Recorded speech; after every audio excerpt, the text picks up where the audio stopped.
Welcome back ناظرین. تاجر صاحب, یہ آپ نے ویسے وقفے سے پہلے جو بات کی ہے یہ اچھی بات نہیں ہے کہ وہ مولی بھی نہیں چھوڑتے. سرفراز نواز نے, میں تھوڑی بول رہا ہوں, میں نے ایک انٹرویو آپ دیکھ لیں نا, وہ الزامات کی سب چیزیں یوٹیوب بھرا ہوا, آپ کو نظر آ جائے گا.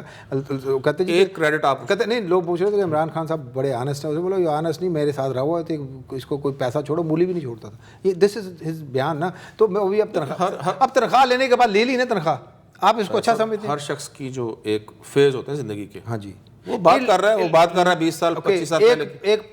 ایک چلو چھوڑ دو اس کو, آپ ابھی آج کی بات کرتے ہیں. ایک جو کیا بولتے ہیں یہ پارلیمنٹ جو ہے, اس پارلیمنٹ کو آپ لیجٹمیسی نہیں دیتے, تنخواہ اٹھا رہے ہیں.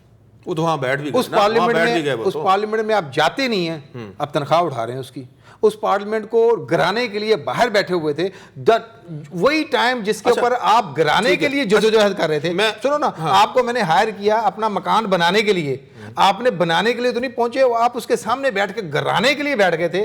پھر بعد میں کہتے ہیں وہی ٹائم جو بنانے کی تنخواہ ہے, جو میں گرا رہا تھا اس کی مجھے تنخواہ تو آپ کو ملے گی. ویسے اس میں یہ بھی تو ہو سکتا ہے کہ ان کے جو ممبران ہیں ان کا کوئی پریشر ہو اس پہ, تو پھر لیڈر وہ کون ہے جس کو ممبران کا پریشر ہے. اس کا مطلب آپ سمجھتے ہیں کہ آپ چھوٹی برائی کو ختم کر مطلب نہ ماننے کے لیے بڑی کی, یعنی ان کا پریشر میں. چلیں ایک کریڈٹ دیں, عمران خان کو کریڈٹ یہ جاتا ہے, ہاں جی, اگر وہ جوڈیشل کمیشن نہ بنواتا, حکومت پہ پریشر نہ آتا, پاکستان کی تاریخ میں پہلی دفعہ جوڈیشل کمیشن بنا انتخابی بے ضابطگی اور دھاندلی کی شکایات کو دیکھنے کے لیے. اس کا کریڈٹ میں نواز شریف کو دوں گا. وہ کیسے؟ انہوں نے بنایا, ورنہ آج تک وہ پریشر میں آ کے بنایا, دھرنے کے پریشر میں, جلوس کے پریشر میں آ کے بنایا.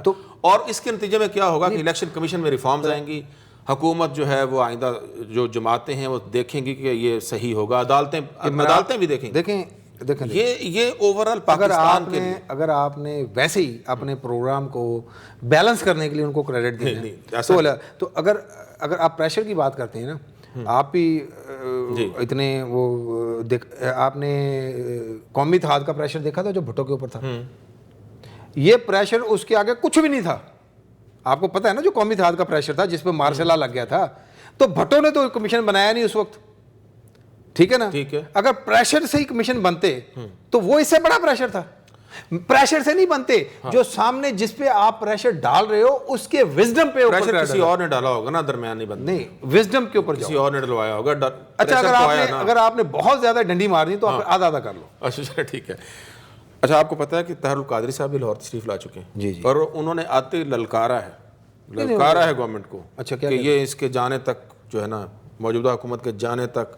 اور ویسے انہوں نے ایک بات تو کی ہے کہ وہ جو لوگ مارے گئے تھے سانحہ ماڈل ٹاؤن میں, ان کے خون کا وہ کہہ رہے ہیں کہ جب تک وہ فیصلہ نہیں ہوتا میں یہیں رہوں گا اور جدوجہد جاری رہے گی. اب یہ فکرے ان کو سمجھنے چاہیے حکومت کو. میں سمجھتا ہوں طاہر القادری صاحب حق پہ ہیں, اور یہ شاید اس دفعہ اب کو شاید یہ بات بھی بری لگے کہ طاہر القادری صاحب ان کی گورنمنٹ سے ڈیل کر لیں گے ان شہادتوں کے اوپر. اچھا, ہاں, وہ ان کے ہر جانا وہ کیا بولتے ہیں جو, یعنی اکیلے کر لیں گے, اور ان کے جو وارثان ہیں وارثان کو ملے گا نا, ان کے وارثان کو بھی ملے گا, اس کا قصاص ملے گا. طاہر القادری صاحب کو علیحدہ قصاص ملے گا. ان کو الگ ملے گا, ان کو کیوں الگ؟ پھر نہیں تو پھر واپس آ جائیں گے. انہیں ڈیل کر لیں گے, ہو جائے گی یہ ڈیل. اچھا چلیں ٹھیک. ایک اور اہم ڈیولپمنٹ ہے, وہ ہے ایم کیو ایم کے حوالے سے. ایم کیو ایم آپ کو پتہ ہے بہت زیادہ مسائل اور گرداب میں ہے الزامات کی, اور تازہ ترین جو ڈیولپمنٹ ہے اس میں اور الزامات آئے ہیں. وہ جو لوگ 3 لڑکے جو پکڑے گئے تھے ڈاکٹر عمران فاروق قتل کیس میں, اس میں ایک جو محسن ہے اس نے اعترافی بیان دیا ہے کہ اس نے اور کاشف نے مل کے یہ کام کیا, اور سب کو پتہ تھا اور وغیرہ وغیرہ, اور معظم نے یہ کہ ایک تو یہ الزام آ گیا, یعنی یہ کڑیاں جو ہیں ملتی جا رہی ہیں. دوسرا الزام جو ہے وہ را جو بھارتی انٹیلیجنس ایجنسی ہے اس کے سابق سربراہ نے لگایا. اس نے اپنے انٹرویو میں کہا ہے کہ الطاف حسین صاحب جو ہیں وہ برطانوی خفیہ ایجنسی کے مہمان ہیں, اور ان کو فنڈنگ بھی تھی, اور پرانی نہیں پتہ انہیں, لیکن انہوں نے کہا کہ اشارہ دیا کہ ہوئی. اور بھی انہوں نے باتیں کی, لیکن ایم کیو ایم کے حوالے سے کہا.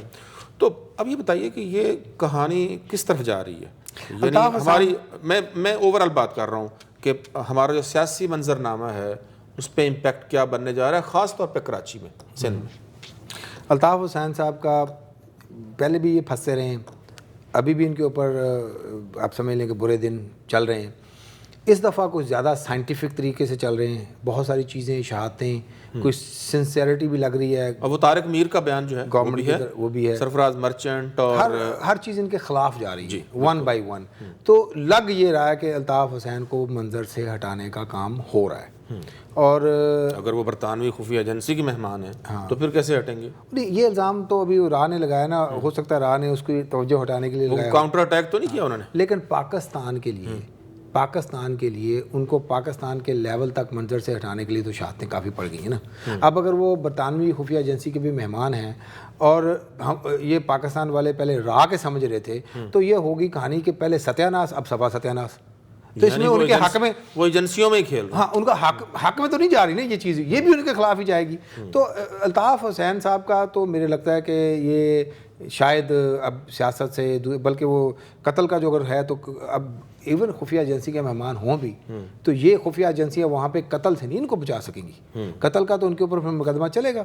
اچھا ایسا ہو جاتا ہے اگر تو یہ ہٹ جاتے ہیں منظر سے, فرض کیا, اور جو مین جو فرسٹ ٹیئر ہے لیڈرشپ کا وہ ختم ہو جاتا ہے, ہٹ جاتا ہے, تو کیا بنے گا؟ یعنی کون وہاں فل کرے گا گیپ؟ کیا ایم کیو ایم کی دوسرا سیکنڈ ٹیئر کر لے گا, ایم کیو ایم برقرار رہے گی, یا پیپلز پارٹی, اے این پی اور مذہبی جماعتیں, ہر ایک کا اپنا ایک ووٹ بینک ہے, رول ہے وہاں پہ. اب یہ دیکھیں کتنے سالوں میں الطاف حسین نے یہ پلان کیا تھا کہ ان کا کبھی کوئی سیکنڈ ان کمانڈ نہ بن سکے, اور آج بھی آپ کوئی کسی بندے کو سیکنڈ ان کمانڈ بول نہیں سکتے. صحیح. یہ میرا خیال ہے کہ یہ الطاف حسین کی جو پالیسیز میں سب سے میں سمجھتا ہوں غلط پالیسیوں میں سے یہ تھی.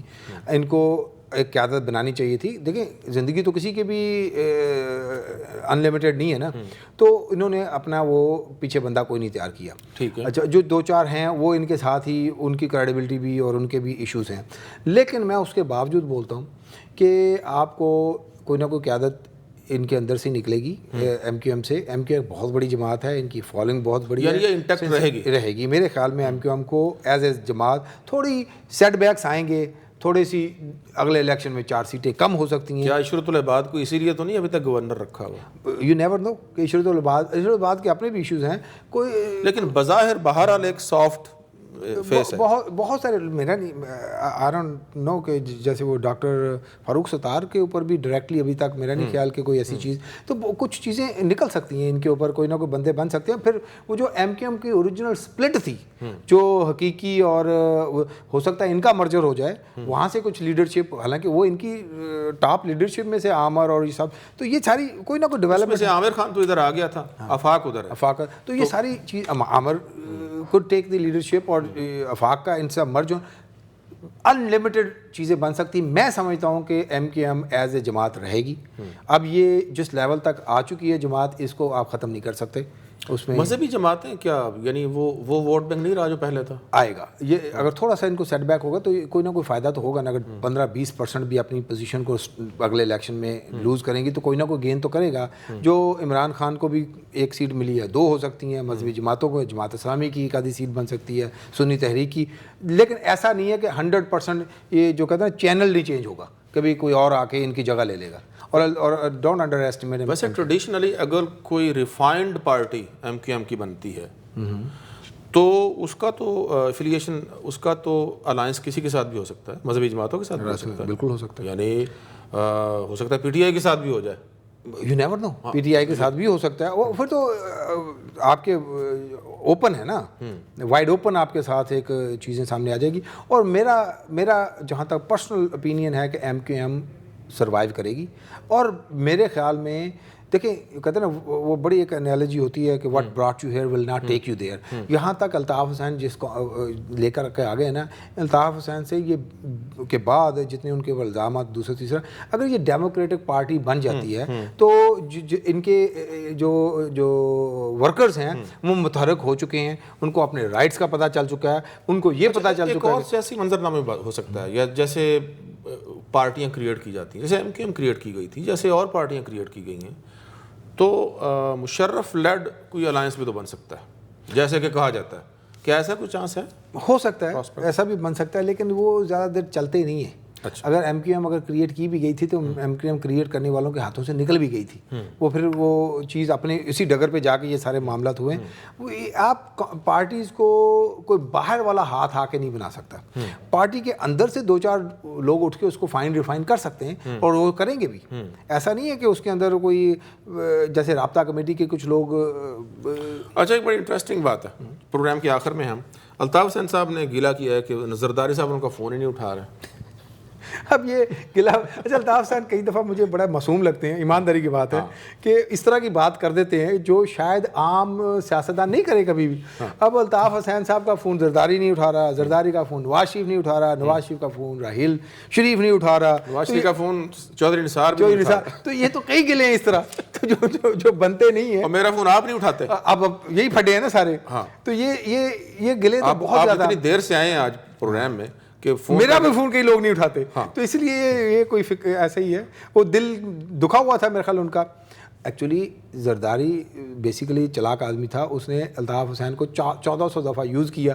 اب ان کی جب باری آئی ہے وہ آگے سے فون نہیں اٹھا رہا, تو بنتا تو ہے لیکن ایٹ دا سیم ٹائم وہ ان کا پبلکلی یہ چیز بول دینا. آپ کے خیال میں وہ ان کی اس پوزیشن کو دیکھ کے فون نہیں اٹھا رہے؟ ہر بندہ اپنی اپنی بچار ہے.